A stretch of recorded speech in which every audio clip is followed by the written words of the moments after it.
Au fur et à mesure que nos aventuriers se rapprochaient du domaine des 2G, le cœur de Richard n'avait de cesse de se serrer un peu plus à chaque pas. Les belles allées qu'il avait connues durant son enfance en ces lieux étaient désormais recouvertes par les mauvaises herbes, et les statues de ses ancêtres pavant autrefois fièrement la voie étaient rongées par le lichen et le temps, certaines ayant su au sol par manque d'entretien. Tant de marques d'une négligence qui lui rappelait sans cesse ce qui lui avait valu de quitter ces lieux autrefois. En effet, son père était un seigneur respecté et apprécié, tout comme sa mère, mais lorsque cette dernière mourut, il fut dévasté par le chagrin. Peu de temps après ça, il se remaria avec une baronne du nom de Josiane de Grand Bateau. Mais la dite Josiane n'était qu'en réalité qu'un monstre déguisé en noble de la Dogi. Elle n'avait que Dieu pour la richesse des 2G et détestait au plus haut point leur digne héritier, Richard. Ainsi, elle se débrouilla pour l'envoyer à Anchara en une sorte d'exil déguisé afin qu'elle puisse continuer à vampiriser la fortune de Sir Dogé, le père de Richard. Et c'est donc le cœur lourd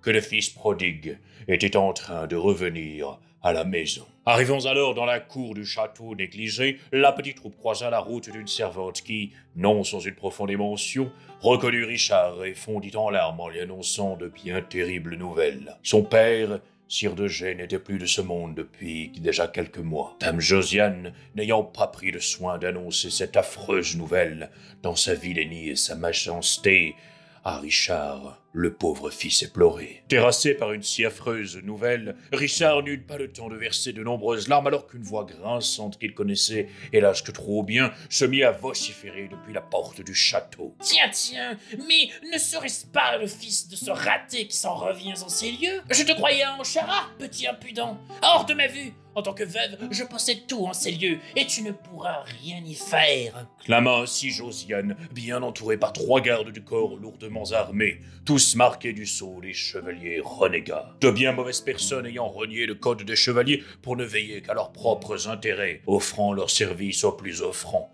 De bien redoutables adversaires en somme. À ces mots, le sang de Richard ne fit qu'un tour dans ses veines, et empoignant sa baguette magique, il déclara les dents serrées. « Josiane la gourmande, tu ne souilleras plus la demeure des 2G par ton ignoble présence. Je m'en vas reprendre ce qui me revient de droit, et de ce pas faire ce que mon père aurait dû faire depuis les lustres. Ah oui? Et quoi donc, petit moins chérien? Te casser la gueule. » Sans plus attendre, le combat commença alors, les chevaliers renégats à la botte de Josiane tirant leur épée, parés à en découdre avec nos aventuriers. Un combat des plus sauvages s'engagea alors, Chafou n'écoutant que sa rage tout en fonçant tout droit, Charles essayant de se faufiler à l'arrière de Josiane pour tenter de lui faire la trouille de sa vie, Erdan jouant de son agilité pour venir à bout d'un ennemi plus talentueux que lui, et Richard usant de sa magie pour venir à bout de ses adversaires, aussi dangereux que malfaisants. Mais il va sans dire que les chevaliers, même renégats, restent d'excellents bretteurs.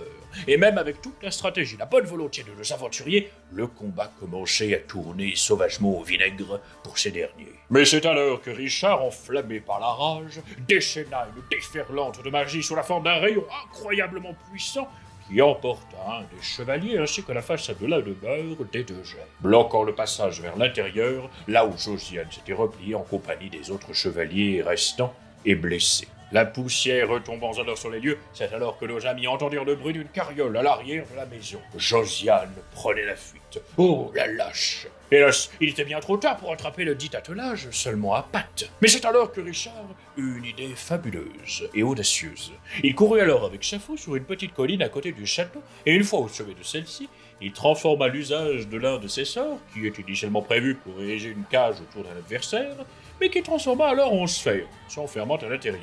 Chafou grimpa de rechef sur la dite boule et commença à lui donner de l'inertie, comme le font les saltimbanques de foire sur des ballons. Richard, lui, à l'intérieur, fit de même, courant en perdre haleine pour donner encore plus d'inertie à ce moyen de transport de fortune, pour le moins original, je dois l'avouer. J'ai ouï dire que la tribu des Hamtaro, une ancienne communauté tribale, usait de ce même procédé pour se déplacer. Allez savoir si Richard s'en est inspiré pour ce plan, ma foi, rocambolesque. Dévalant alors la pente à toute vitesse, ils percutèrent de plein fouet le chariot de Dame Josiane.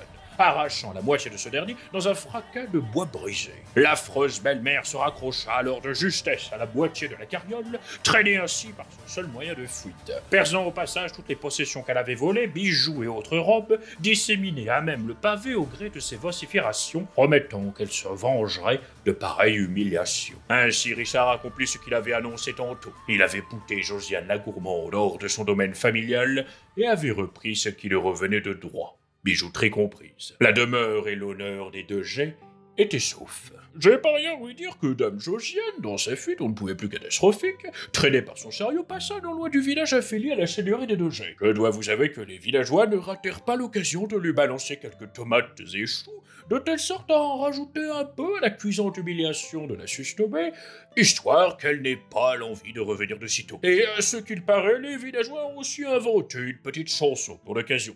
Oh, cela est une grivoiserie que je vous conseille de prendre au second voire au troisième degré.